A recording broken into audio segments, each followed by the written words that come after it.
Federico Garza, 49 años de casado. Rodrigo Javier Favela. He was my role model.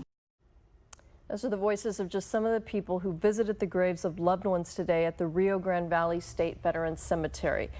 Memorial Day is their day, a day to remember service and sacrifice. But it's not just about 20 years after her son died. It's not just about recognizing the men and women who have laid their lives down here at home and on battlefields across the globe. We also recognize the families they left behind. Here's Channel 5's Kathleen Perez.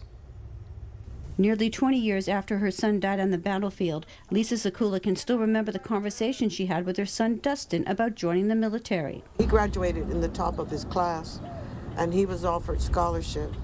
But he said, "Mom, I have to do this first." 9/11, she says, stirred something deep within him. Because he was only 17 at the time, she had to give her consent that would allow Dustin to join the Marine Corps soon after he was deployed to Iraq.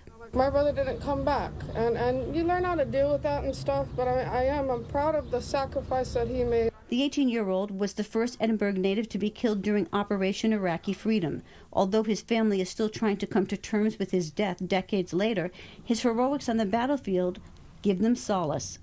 He went down once, shot him, here, and then the second, but he protected his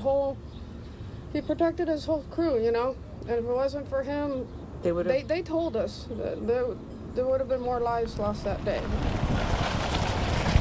The city of Edinburg renamed their city's library after Sakula.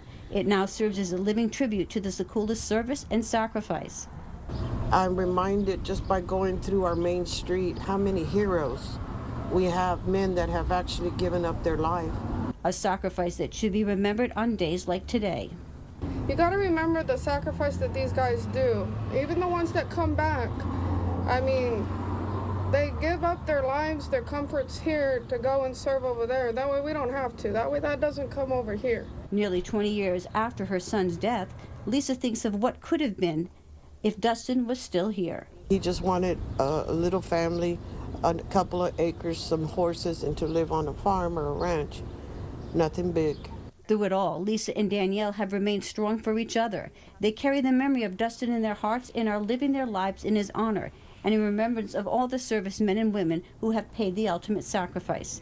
It's really important to remember that our freedoms are not free. Kathleen Perez, Channel 5 News.